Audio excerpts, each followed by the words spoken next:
Hello दोस्तों, हाय, कैसे हैं सभी आप। स्वागत करता हूं एक बार फिर आर एस जंक्शन चैनल पर। और स्मृति एवं उसके प्रकार का एक और नया जो हमारा चैप्टर है वो लेकर मैं हाजिर हूं, क्योंकि पिछले हम अधिगम के बारे में कंप्लीट चर्चा कर चुके हैं हमारे कोर्स में। इसके अलावा जो प्लेलिस्ट है हमारी व्यवहार और मनोविज्ञान की, उसमें निश्चित रूप से आपने काफ़ी कुछ देखा होगा। स्मृति हो, चाहे स्व और व्यक्तित्व वाला टॉपिक हो, बुद्धि के प्रकार हो, वो सारे मैंने बात कर ली है। अब हम बात करेंगे स्मृति पर, और उसके बाद हम तनाव प्रबंधन पर भी बात करेंगे। तो चलिए आगे बढ़ते हैं और शुरुआत करते हैं। उससे पहले दोस्तों, आप आरपीएससी सब्सक्रिप्शन का फ़ायदा उठा सकते हैं। तो जल्द से जल्द आरपीएससी पर सब्सक्रिप्शंस लीजिए अनअकैडमी चैनल पर, और वहाँ पर ढेर सारे हमारे कोर्सेज हैं जिनका फ़ायदा उठा सकते हैं। 500 रुपये पर मंथ के करीब आपको ये पड़ेगा यदि आप इसका सब्सक्रिप्शन लेते हैं, क्योंकि 12 महीने का सब्सक्रिप्शन जो है उसमें 58% की छूट पहले से ही मिल रही है। उसके अलावा यदि आप मेरा रेफरल कोड जो है शर्मा घनश्याम 614, ये अगर आप यूज़ करते हैं तो इससे आपको 10% और डिस्काउंट मिलेगा। तो लगभग 450 रुपये पर मंथ में आपको ये पड़ता है। और यदि आप मेंस में अपीयर हो रहे हैं तो आप 1000 रुपये पर मंथ वाला ये सब्सक्रिप्शन ले सकते हैं, जो 3 महीने के लिए होगा। और मेरे कोड के साथ में आपको ये 2600 रुपये तक पड़ेगा। तो ये मेरे कुछ कोर्सेज जिनकी डिटेल मैं आपको दे रहा हूँ। इकोनॉमी ऑफ राजस्थान पे मेरा कोर्स चल रहा है, अभी आर्ट एंड कल्चर पे चल रहा है राजस्थान के, और इसके साथ साथ weekly current affair for RS mains, इस पर हम बात कर रहे हैं, जिसमें स्पेसिफिक करंट अफेयर्स जो होते हैं, क्योंकि करंट अफेयर का एक बहुत बड़ा पोर्शन पूछा जाता है आरएस मेंस में। तो उन पोर्शन में जो डिटेल में डिस्कशन हम कैसे कर सकते हैं, कैसे हम क्वेश्चन के आंसर दे सकते हैं, उस पर हम चर्चा करते हैं। तो चलिए दोस्तों, शुरुआत करते हैं आज के हमारे चैप्टर का, जो कि है स्मृति का परिचय। दोस्तों, स्मृति हमारे शरीर का एक बहुत महत्वपूर्ण अंग है। आप सभी जानते हैं, हमें जो कुछ भी याद रहता है, जो कुछ बातें हम अपने दिमाग में सेव कर पाते हैं, वो स्मृति वाले भाग में ही, उस प्रक्रिया के दौरान ही सेव होती है। चाहे कोई वस्तु हो, चाहे हमारे क्रियाकलाप हो, इन सब बातों के बारे में जो जानकारी है वो संग्रहित कहाँ होती है? वो हमारी स्मृति जो है, स्मृति की जो प्रक्रिया है उसके द्वारा ही हमारी जो कोशिकाएं हैं मस्तिष्क की, उन कोशिकाओं में जाकर संग्रहित होती है। स्मृति अपने आप में एक बहुत बड़ा शब्द है, ये कोई छोटा मोटा शब्द नहीं है।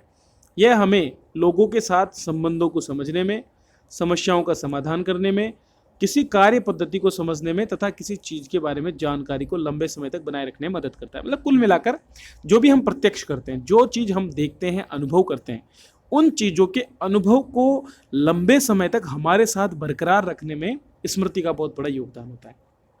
मान लीजिए छोटा बच्चा होता है, तो वह देखता है कि उसके माता पिता मंदिर में जाते हैं और शीश नवाते हैं, तो इस चीज़ को वो देखता है। ये देखना जो है, उससे उसको पता चलता है कि ऐसा किया जाता है, और उस चीज़ को वो अपने दिमाग में रखता है। और ये भी जानता है कि जब कभी वो ऐसा करते हैं तो वो मंदिर में जाके ही करते हैं। तो बच्चा धीरे धीरे इस चीज़ को जोड़ लेता है कि हाँ, वो मंदिर में जाते हैं और इस तरह से शीश नवाते हैं। तो ये जो जानकारी है शीश नवाने के बारे में, जो बच्चे को पता है, वो कहाँ गई? वो जानकारी उसकी कौन से पोर्शन में? तो वही पोर्शन जो है वो है स्मृति। मतलब स्मृति एक प्रक्रिया है, पूरी प्रक्रिया, केवल हम इसको पोर्शन भी नहीं कर सकते। ये पूरा वो प्रक्रिया है, वो याद रखने की जो कला है वही स्मृति के रूप में आती है। अगर बुद्धि और स्मृति में अंतर की बात करें, तो बुद्धि दिए गए विभिन्न जानकारियों और आंकड़ों को प्रोसेस करती है, जबकि स्मृति उन्हें संग्रहित करती है। तो एक तरह से दोस्तों, सीपीयू जो है ना, वो बुद्धि का काम करता है, जबकि जो हमारा डाटा स्टोरेज होता है वो एक स्मृति है। ठीक है, वहाँ पर जाके इकट्ठा होती है। हालांकि बुद्धि में वो प्रक्रिया, वो जो प्रोसेस है, उसको भी जोड़ा जाता है। तो जिसकी बुद्धि जितनी ज़्यादा तेज है, वो उतना ज़्यादा जल्दी लर्न करता है चीज़ों को। लेकिन ऐसा नहीं है कि लर्न नहीं कर पाएगा। मान लीजिए कोई कम बुद्धि वाला बच्चा होता है, कुशाग्र बुद्धि वाला जल्दी करता है, कम बुद्धि वाला कम करता है, तो वो प्रोसेसिंग पर डिपेंड करता है। लेकिन स्टोरेज तो सभी जगह होता है।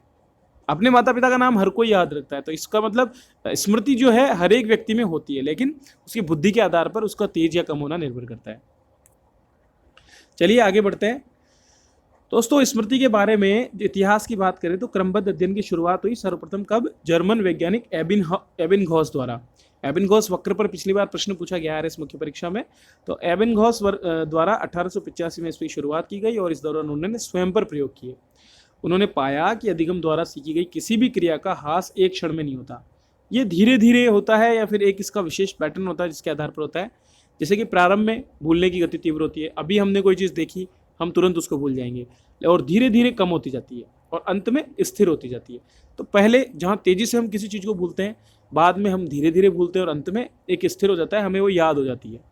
जैसे कि पहली बार हम कोई भी मंत्र सुनते हैं तो वो हमें याद नहीं होता, फिर बार बार हम किसी गीत को सुनते जाते हैं, तो धीरे धीरे हम उसको लंबे समय तक बरकरार रखना शुरू कर देते हैं।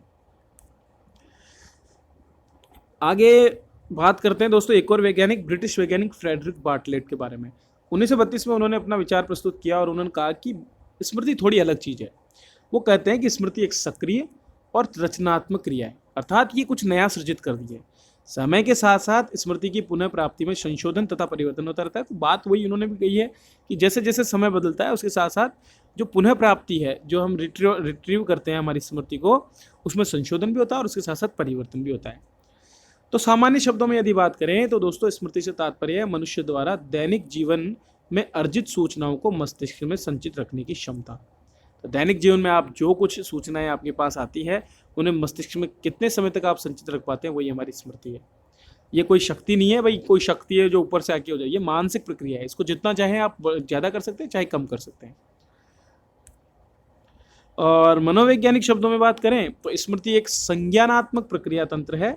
संज्ञानात्मक मतलब जो आप जानते हैं, संज्ञानात्मक प्रक्रिया तंत्र में कुछ ना कुछ नया चलता रहता है, जिसमें व्यक्ति ज्ञानेंद्रियों द्वारा सूचनाएं और जानकारियां प्राप्त करता है, उन्हें परिष्कृत करता है, उनकी एनकोडिंग करता है और एनकोडिंग करके मस्तिष्क में संग्रहित रखता है, और जब कुछ उसे जरूरत पड़ती है तो वापस से उसको पुनः प्रस्तुत कर देता है। तो ये जो एनकोडिंग और ये रिट्रीवल और इसके बाद में बीच में स्टोरेज जैसी जो प्रक्रियाएं हैं, उन पर हम बात करेंगे हमारे अगले वीडियो में। तो निश्चित रूप से स्मृति के परिचय से आप सभी परिचित हो गए होंगे और परीक्षा में यदि पूछा जाता है तो आप बता पाएंगे। अब हम बात करते हैं महत्वपूर्ण परिभाषाओं के बारे में। वुडवर्थ ने परिभाषा दी है दोस्तों कि सीखने के पश्चात उस बात को याद रखना तथा आवश्यकता पड़ने पर पुनः प्रस्तुत करना ही स्मृति है।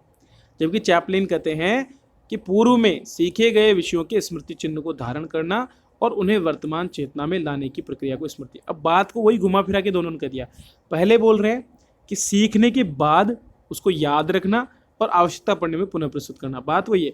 और चैपलिन ने कहा पूर्व में सीखे गए, मतलब प्रक्रिया वही सीखने की आ गई ना, पूर्व में सीखे गए विषयों के स्मृति चिन्ह को धारण करना। स्मृति चिन्ह को धारण करना हो चाहे याद रखना हो, एक ही चीज़ है। और ऊपर वाले ने बोला पुनः प्रस्तुत करना, दूसरा वाला बोल रहा है वर्तमान चेतना में लाना। कुल मिला के बात वही कहनी है, लेकिन शब्दों को घुमा फिरा कह दिया और हमारे लिए एक परिभाषा ज़्यादा बढ़ा दी, इतना ही हुआ है। तो वुडवर्थ और चैपलिन की दोनों परिभाषाएं आप याद कर लें, परीक्षा में पूछी जा सकती है 2 नंबर की, निश्चित रूप से आप कर पाएंगे इसे याद कर लेंगे। तो पहले की सिंपल परिभाषा है वुडवर्थ की। वुडवर्थ वर्दी बात करता है कि सीखने के बाद याद रखना और पुनः स्मरण करना, पुनः प्रस्तुत करना। चैपलिन कहता है सीखने के बाद स्मृति चिन्ह धारण करना और पुनः चेतना में लाना, बस इतना ही है। तो चलिए दोस्तों, इसी के साथ आज का हमारा वीडियो समाप्त होता है। एक बार फिर से मैं आपके पास हाजिर होऊंगा लेकर इसका दूसरा भाग। तब तक के लिए आप अपनी तैयारी में लगे रहिए और निश्चित रूप से आप अब की बार सफल होंगे, ऐसी हमारी शुभकामनाएं आपके साथ। वीडियो देखने के लिए आप सभी का बहुत बहुत धन्यवाद।